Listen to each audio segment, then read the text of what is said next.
Yo guys, what is up? Welcome to HITC Football, my last video where my wants to watch for the Premier League season, the season that's starting this week. And like I said before, I'm stoked, it's finally happening again. Finally we have something else to talk about. The football, the Premier League, the best competition in the world, finally coming back. And now I completely forgot my train of thought. Oh yeah, today's video, minor detail, is going to be about some players that I think will disappoint in this upcoming Premier League season. But like I said, my other videos were my wants to watch, players that you definitely have to keep an eye out for, but these guys you can just absolutely ignore because they will just disappoint you. But without further ado, let's skip this whole intro thing and get right into the video. Let's go. Starting off with the first player, and it is going to be Harry Maguire. But before you tell me anything, okay, I know, like Harry Maguire has already disappointed everybody. His whole career basically is a big disappointment. That was maybe a little bit too harsh, but people still expect a lot from him because he's still in the England national team. He's still a captain of one of the biggest clubs in England. Also a minor detail, this guy is still the most expensive defender in the entire world, in the entire history of football. But the fact that he's still a captain of one of the biggest clubs in England and that he's still the most expensive defender in the entire world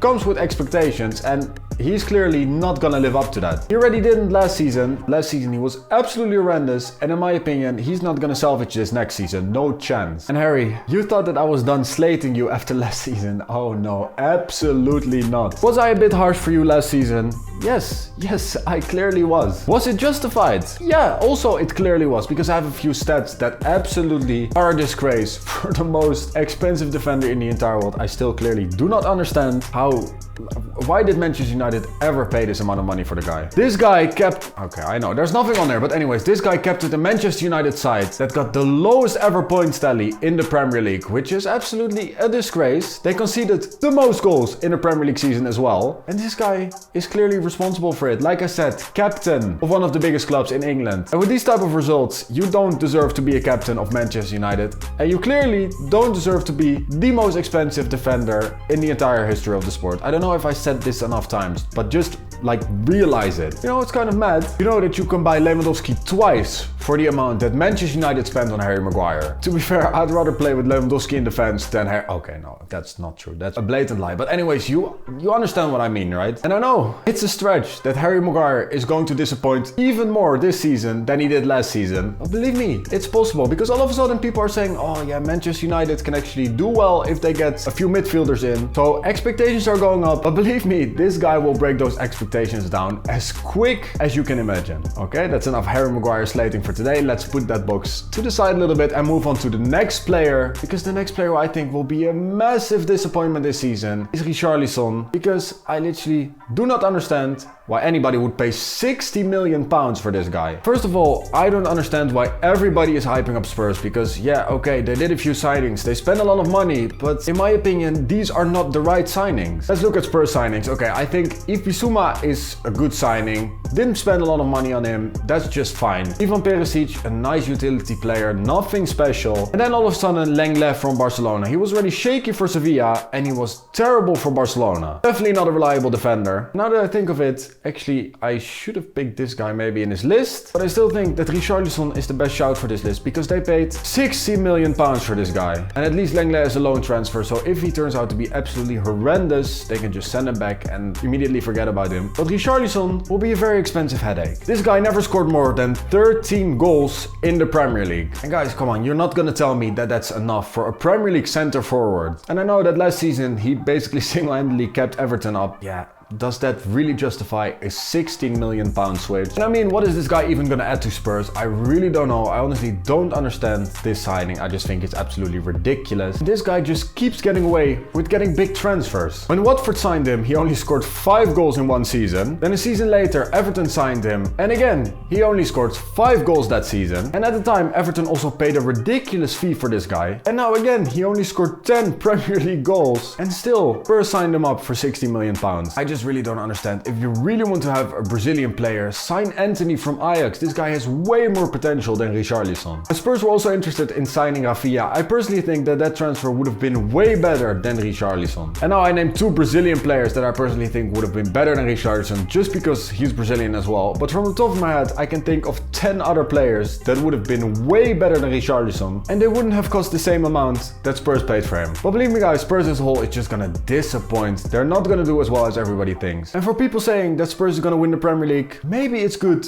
to look for professional help. Honestly, one of the worst statements I've ever seen in my entire life, and to prove it, I'm going to put something on the line, because if Spurs actually manage to win the Premier League title, I will watch that Lucas Moura goal against my team Ajax every single day for a month straight while wearing his shirt. And I honestly don't know if I will ever recover from that, because I still have major PTSD from the hat-trick he scored against us. I don't want to think about it, I don't want to talk about it anymore, so I really hope that this will not happen, but I'm pretty confident Spurs is not gonna win the Premier League. And Richarlison is gonna disappoint. Believe me, this guy is not gonna do anything this season. Okay, sure, he's gonna score a goal here and there, but it's not gonna matter. He's just gonna flop. Believe me, just don't expect anything from this guy. And the next player that will disappoint this Premier League season is Cristiano Ronaldo. And honestly, to be fair, I really don't know why I'm saying this. I really don't know if I can get away with this. I really don't. You guys are probably gonna call me an idiot in the comments down below. And to be fair, I don't necessarily disagree, because this take is absolutely outrageous. And I love the guy. I absolutely love Cristiano Ronaldo. I think he's one of the best players to ever play the sport. And last season he was still absolutely ridiculous for United. He scored 18 goals, he was the third top scorer in the Premier League, and he saved them numerous times in the Champions League as well, when they were still in that competition, of course, which they will not be this season. And that's actually good for my predictions, because Cristiano Ronaldo just turns into a completely different beast when he's in the Champions League. But okay, I know that this is absolutely outrageous, but let me at least try to say what I think. First of all, is the easiest option. If Ronaldo will still leave Manchester United, he will be a disappointment for the club. So you see what I did there? Then it will be a disappointment anyways. Just creating a little loophole for myself. But okay, if he stays at Manchester United, I really don't think that this season is going to be great for Ronaldo. Like, we've all seen what happened over the last couple of weeks. Ronaldo is absolutely not motivated to be at Manchester United. He wanted to leave, he wanted to play Champions League football. But as of now, it's not looking like he's gonna get his way. Like, honestly, is this guy really gonna be motivated to play against Midtjylland and Feyenoord? I really don't think so. And for Manchester United in general, I already said that Maguire is not gonna have a great season, because honestly, he's just not a great defender. And I think that the signing of Taro Malacia is just not gonna be good enough. He was alright for Feyenoord, he was actually pretty good for Feyenoord, but I really don't think that he is the Premier League level. I do have a little bit more faith in Lisandro Martinez, but still, again, we don't know how he will act in the Premier League. In my opinion, Manchester United barely fixed their defense. Their midfield is still a major problem. They signed Christian Eriksen, who I think personally is a very good signing, but that's not gonna fix the entire midfield. This Frankie de Jong deal seems to take absolutely ages. I just want to forget about this, because this seems really sad. This guy does not want to join your club. When will you accept that? So I hope that Manchester United has a backup plan, and I don't know if they will make the right signing. And in the attack, basically, they're completely reliant on Cristiano Ronaldo. Hopefully Sancho will be a little bit better, but again, the main focus, the guy that will be the main goal scorer, will be Cristiano Ronaldo. And if he doesn't get the right supply, then he's not gonna score a lot of goals. And for Ronaldo, everything outside of the top 3 goal scorers will be a disappointment, and there's a lot of competition in the Premier League right now. Like I said in my last video, Gabriel Jesus to Arsenal is a great signing. I'm pretty sure that he's going to score a lot of goals. Erling Haaland we don't even have to talk about, because this guy scores literally everywhere he goes. Darwin Núñez is probably going to score a lot of goals. I expect a big season from Harry Kane again. Son always chips in with quite a few goals. And before you guys say something, I'm not saying that Ronaldo is not on the same level as these guys, because for the last couple of years, Ronaldo has been the best goal scorer in the whole of Europe. Well, one of the best at least. Definitely in the top, together with Lewandowski, Suarez, Messi, all those guys. But I personally think that the situation at Manchester United just really doesn't help him. Well, it doesn't help him, it will even hinder him, I think. And when you have been an absolutely insane player for years, expectations are sky high, and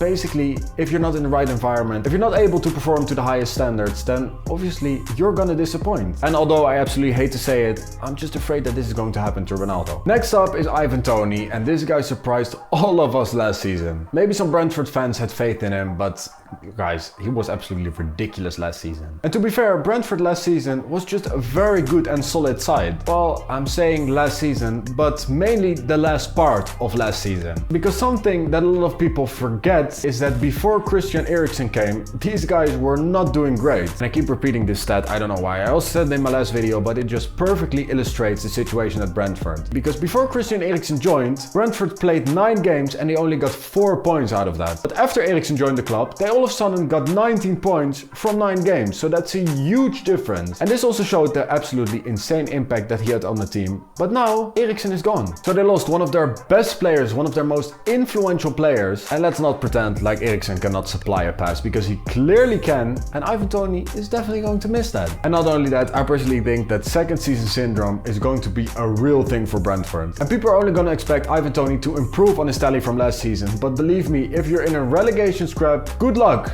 getting more than 15 goals. It's just not gonna happen. And this was his only real season in the Premier League. Alright, he played 2 games when he was in Newcastle back in 2016, but let's not count that. So this has been his first real Premier League season, and we don't know if he's gonna repeat this feat, because before this season this guy has mainly scored all of his goals in League 1, because the season prior to Brentford's promotion they played in the Championship, and that was his only season in that competition. He did well, he scored 31 goals obviously, but we know that if you score a lot of goals in the Championship, it doesn't necessarily mean that you're going to be a great Premier League striker. Let's look at Mitrovic for example. Okay, in his defense he did well last season, I'm clearly gonna say that, but still 12 goals, not a lot. It's decent, I know, but I don't think he's gonna improve on that tally this season. I think that he will score less than 10 goals, so believe me, Ivan Toney will be a flop this season. And the next player I think will be a massive disappointment next season as well is Jesse Lingard. Everybody is well excited for Nottingham Forest this season because they signed a lot of players. They're in the top 10 of clubs that spend the most money this transfer window. And to be fair, they got a few good signings. Dean Henderson is an absolute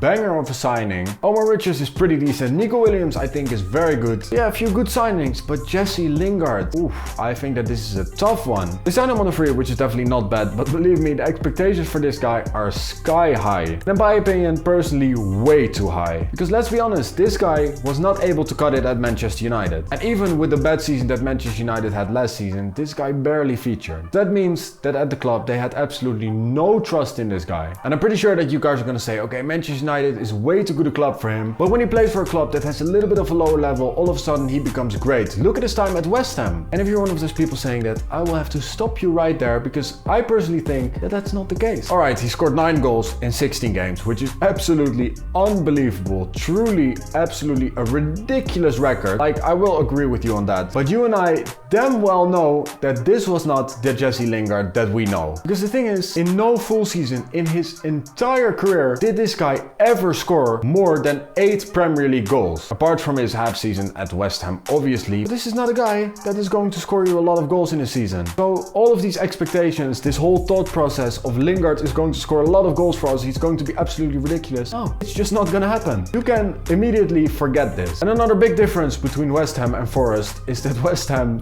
clearly has a way better team. Obviously, he performed pretty well there. But at Forest, I'm 100% sure that this guy is not gonna repeat the same feat. It's just not gonna happen. To make this a little bit less dramatic, I think that he's gonna be a decent player for Forest, but guys, you cannot expect too much from this guy. Because if you do, he will just disappoint. Because right now, I think that the expectations are just way too high for this transfer. And personally, I think that he's not going to be able to fulfill these expectations. But Jesse Lingard is going to disappoint as well next season. So anyways, guys, that's the video. Let me know in the comments down below if you agree with some of these picks, if you think I'm an absolute idiot for naming some of these players. Okay, fair enough. You can definitely say that naming Ronaldo in this list is maybe a little bit psychotic, and I'm not necessarily going to disagree with it. But anyways, if you guys want to talk to me about it, let me know in the comments down below. But anyways, be sure to like this video, subscribe if you're new, click my videos on the end screen right now, and I'll see you on the next video.